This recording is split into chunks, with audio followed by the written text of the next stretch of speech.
Mom didn't cry. She didn't slam the phone. She didn't even ask why. She just said, "A backyard." "Really, Julia? That's not a real wedding. That's a garden party for poor people." Then she hung up. That was the moment I knew she wouldn't come. Not because she was sick, not because the date didn't work, not even because of some family emergency. She wouldn't come because my wedding in her eyes wasn't worth showing up for. It wasn't big enough. It wasn't showy enough. It didn't offer her a stage. I sat on our porch for a long time after that call the old wood, pressing into the backs of my thighs, the winter air cutting through my sweatshirt. My fingers held the phone like it might still ring, like she might call back and say it was a joke or that she didn't mean it. But the silence just settled in dense and immovable. Malik came out eventually carrying 2 mugs of tea. He didn't ask what happened. He didn't need to. He just handed me the mug and sat beside me, letting the steam rise between us like a curtain of quiet understanding. "She said no," I finally murmured. He nodded. Because it's in the backyard, I managed a small, bitter laugh. Because it's not a ballroom, no chandeliers, no monogrammed napkins, no plated beef tenderloin with wine pairings. It doesn't match what she pictured when she imagined the day her daughter got married. She imagined herself in it, he said after a pause. That landed. It wasn't about me. It never was. Mom didn't ask about the lighting design I spent 6 months building from scratch, recycled glass bottles and hundreds of tiny LED bulbs I wired by hand. She didn't ask about the way we turned our backyard into a lantern-lit grove, how we dug and replanted the wildflower beds ourselves. She didn't ask why we were limiting it to 25 guests or what it meant to us to share vows where we built our life, not some place rented by the hour. She only asked once weeks earlier with a scoff. "You're not doing it potluck style, are you?" She didn't wait for an answer. It's strange, isn't it? The way some people shrink a wedding down to its optics. My mother didn't care who I was marrying. She cared what people would say, what they'd wear, what kind of photos would show up on Facebook. She didn't want to be part of my wedding. She wanted to be seen. I gave her an invitation anyway, printed not emailed, embossed lavender-scented, tied with silk thread. No RSVP ever came. The morning it arrived, she texted me only once. "Looks like something a homeschooler made." I almost laughed. She'd probably forgotten I was homeschooled for 3 years at her request. What do you do when the person who raised you tells you without screaming, without cursing, that your life doesn't measure up? What do you do when your mother decides your most meaningful day isn't even worth an Uber ride? You grieve. Then you keep going. You hang the lights, you press your dress, you rewrite your vows, and you record everything. The space where I used to exist in my mother's world had always been conditional. I was the second daughter, the quieter one. The one who wore her sister's hand-me-downs and never once asked why the family photo albums had entire pages without me in them. At Rachel's wedding, the big one, the one Mom still brags about to anyone with a book club or a holiday newsletter, I wasn't a bridesmaid. I wasn't even seated with the family. I was stationed behind the floral archway holding a clipboard and a walkie-talkie, making sure the buffet didn't run out of crab cakes and that the violinist didn't start too early. I remember the shoes I wore that day, cheap flats from a clearance bin, blisters by the first dance. I remember Rachel's dress, hand-beaded imported silk, cost more than my college tuition, and how Mom adjusted the train just before the ceremony, tears in her eyes, like she was crowning royalty. "You'll get your turn," she whispered when I tried to step into the room for a photo. My turn never came. What I got instead were tasks. Carry this, check that, be useful. Don't be in the way. The only picture I appear in from that entire wedding weekend is a blurry side profile shot where I'm wiping down the cake table in the background. Someone once tagged me in it and called me the help. I laughed. I didn't correct them. By then, I'd learned my place. So when I told Mom I was planning something small, intimate outdoors, no bridal party, no speeches, just vows and shared bread, she blinked. Small, she repeated like I'd said illegal. She pursed her lips. "That's disappointing, Julia. Don't you want something people will remember?" I wanted something I would remember. I wanted the people I loved, the man I'd chosen, music under open sky, Plates passed hand to hand instead of cold chicken delivered by servers with name tags. I didn't need chandeliers. I didn't need a $10,000 cake. But Mom's face told me I'd already failed, that my choices embarrassed her, that not the wedding, not the scale, but I was too small. Rachel called a week later. I thought maybe she was reaching out trying to bridge the growing silence. Instead, she said Mom's worried you're having some kind of breakdown. She says you're sabotaging your own wedding because you're afraid to be the center of attention. I let her talk. I said thank you. I hung up. They didn't understand. They never had. What I was doing wasn't sabotage, it was reclamation. This wedding this day wasn't a stage for my mother. It wasn't a family PR moment. It wasn't a parade for second cousins I hadn't seen since middle school. It was mine. And I wasn't going to plan it like I was asking permission. The morning of my wedding, the sky was gray, but it wasn't threatening. It was the kind of gray that made colors stand out sharper, the kind that turns every flower into a brushstroke. I stood barefoot on the back porch, staring at the rows of mismatched chairs we'd borrowed from neighbors, each tied with scraps of dyed ribbon. The wind picked up slightly, tugging at the paper lanterns we'd strung between the trees. They danced in silence. Inside, Claire was steaming my dress, a soft cream gown, simple with pockets. She'd sewn it herself, every seam a small act of love. Malik's cousin was setting out place cards on the long wooden table. No calligraphy, no gold embossing. Just names printed on seeded paper so each guest could take theirs home and plant something. I walked through the space, slowly touching each chair, each glass jar filled with herbs and field flowers. These weren't placeholders. These were decisions, intentions. Every detail had a reason, and every reason was love. No bridal suite, no makeup team. Just my bathroom mirror and my hands. I twisted my hair up into a loose knot, stuck 2 gardenias behind my ear. When I stepped into the dress, it felt like armor, not to defend myself, but to hold myself together. Claire caught my eye in the reflection. "You okay?" I nodded. "I think so." She came behind me, adjusted a loose strap. "You look like yourself." I've never felt more like myself. At 4:12 p.m., the ceremony began. No prelude. Just birdsong wind, the creak of the gate as the guests entered quietly, respectfully, like stepping into a memory being made in real time. Malik stood at the end of the aisle, which was just the garden path, wearing a navy suit and a crooked smile. His hands shook when he saw me. Mine did too. We didn't have an officiant. We didn't read from a script. We spoke to each other, not to the audience. I don't remember exactly what we said, but I remember what it felt like standing still for the first time in years.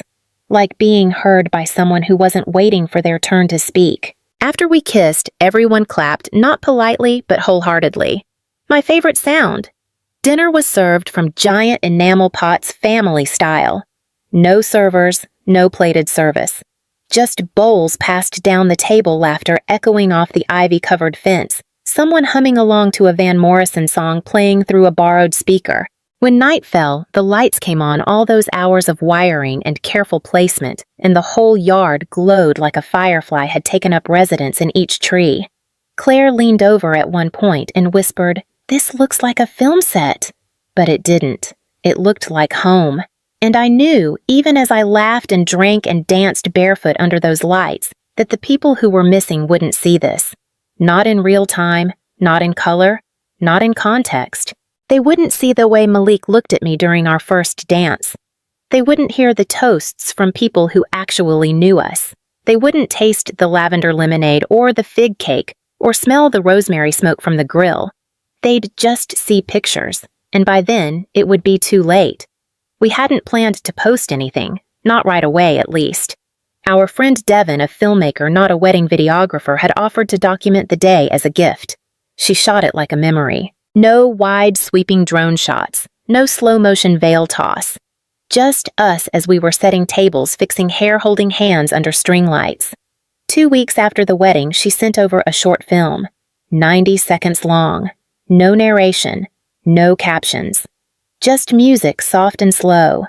It began with Malik wiping his palms on his pants before the ceremony, then cut to me tying a ribbon around a jar of wildflowers. The final shot was of us dancing barefoot on the flagstones with the paper lantern swaying above like stars pretending to be close. It made me cry. I watched it 3 times alone in our living room before calling Malik in. He didn't speak while it played. When it ended, he took a long breath and said, "She made it feel like something ancient." I nodded. "Do you think it's petty if I post it?" He smiled, not unkindly. "Sometimes petty is just the truth finally told, so I posted it." Quietly. No hashtags, no captions beyond October 8th. Home. Love. And then I put my phone down and went to bed. By morning, the views had passed 20,000. By noon, it had crossed 50. By dinner, a writer from an indie design blog had messaged me, "Is this your wedding? Can we feature it in our next issue?" I blinked at the message, then reread it. I hadn't expected that. By the end of the week, we were on 2 online magazines and a viral roundup article titled, "The Most Beautiful Backyard Wedding You've Ever Seen." I didn't feel vindicated. Not exactly. I felt seen. In a way, I hadn't expected to be, not by strangers, but by people who hadn't rehearsed a version of me they liked better. And then the calls started. Rachel first. She left a voicemail that started with "wow" and ended with "so. Why didn't you tell us it was going to look like that?" Then a text from my aunt. "That wedding video is all over my feed. I didn't know it was yours. Gorgeous." Then finally my mother. No call. Just a text. One line. "Is this the wedding I wasn't invited to?" I stared at the screen for a long time. Technically, she was invited. She just never bothered to answer. The next morning, she followed up. "You made us look terrible, Julia. People keep asking why we weren't there. You could have warned us." Warned them. I read the message again. Then again. I wasn't sure what part she found most upsetting, the fact that the wedding happened without her, or the fact that it was beautiful. This wasn't about hurt feelings. This was about image. It had always been about image. I didn't respond to her text. Not right away. I wasn't sure what there was to say to someone who was more upset about being left out of the photos than missing the actual moment. But I did respond 3 days later after Malik watched the short film again, this time with a glass of wine in hand and a long silence after it ended. "You should let her see it," he said softly. "Not because she deserves it, but because she clearly doesn't understand what she missed." So I sent a message. "If you want to understand what really happened, come to the studio on Friday at 3. You can watch the full footage. Nothing edited." She wrote back 2 hours later. Fine. She arrived 10 minutes late. Wore pearls. Of course she did. Walked into the little documentary studio like she was touring a charity she might donate to. Polite, cool, detached. I didn't offer small talk. I didn't hug her. Devin had set up the screening room for us, just 2 chairs, a small monitor, and silence. The lights dimmed. I hit play. For the first 5 minutes, she sat with her arms folded. I watched her out of the corner of my eye, waiting for the scoff, the snort, the condescending chuckle. It never came. There was no narrator in the video, no music, just real sound footsteps on gravel glasses clinking, someone laughing from the back row, my voice shaking as I read vows, Malik stumbling over his own, the catch in his throat when he said, "You make me feel like I came home." At minute 12, she shifted. At minute 18, she blinked hard. At minute 20, when the screen showed us dancing under the lights, lanterns glowing like warm planets overhead, she exhaled like she'd been holding her breath. When the footage ended, I paused the screen. Just a still image of the yard, empty chairs, candle stubs. She didn't speak for a long time. Then it looked expensive. I waited. She cleared her throat. "And you didn't mention it would be like that." I turned to her, my voice steady. "Would it have mattered?" She opened her mouth, closed it.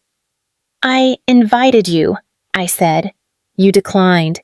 "You didn't make it clear." I cut her off. "I wasn't auditioning for your approval, Mom. I was getting married." She looked away. I didn't feel the silence. When she finally met my eyes, her voice was sharper, defensive. "You made us look like we didn't care." I tilted my head. "Did you?" She flinched, a small, almost imperceptible twitch at the corner of her mouth. But she didn't answer. I stood, walked to the door, opened it. "Thanks for coming." She lingered, half standing, then sat back down just for a second. "I didn't know it would be beautiful," she said. "That's the point," I replied quietly. "You didn't care to find out." She didn't hug me as she left. I didn't expect her to. But as the door clicked shut behind her, I felt something shift. Not closure, not healing, just clarity. I didn't hear from her for a while after that. No follow-up call, no long text, no backpedaling wrapped in half-hearted apologies. Just silence, which strangely felt more honest than anything else we'd exchanged in years. I didn't go to Thanksgiving, didn't get an invitation for Christmas. No one said I was cut off, but no one reached out either. It was a quiet exile, the kind that starts as distance and settles into erasure, and I was fine. Not in the triumphant movie ending way, but in the slow grounded way, in the way you realize you don't have to keep chasing a door that never opens. Instead, I poured myself into work, into Malik, into our life. The wedding film, the full version, was picked up by an arts collective in Seattle. They screened it in a gallery show titled Intimate Architecture. We flew up for the opening. People cried watching it. A couple asked if we were actors. I told them no. Just a woman who got married in her backyard because that was where her life had truly begun. 6 months passed. One afternoon, I came home to a small package on our porch. No return address. Just my name in careful cursive I recognized instantly. Inside was a photo. Rachel's wedding. One I'd never seen. I was in the background holding a tray of champagne flutes, my face turned slightly, eyes focused on something just out of frame. On the back of the photo was a note. 2 lines. "I looked right past you that day. I see you now." No name, no signature. But I didn't need one. I didn't frame it. Didn't call to say thank you. I just slid it into the back of our wedding album behind a picture of Malik spinning me under the lanterns, both of us laughing barefoot, lit from beneath by the glow of 100 tiny bulbs. That's the story I'll tell if anyone asks about our wedding. I'll tell them we did it our way.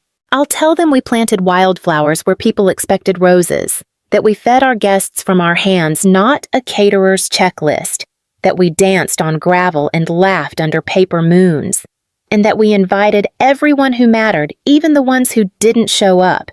Because in the end, a wedding isn't made by who attends, it's made by who stays. And when I look at the photos now, I don't see what's missing. I see what remained.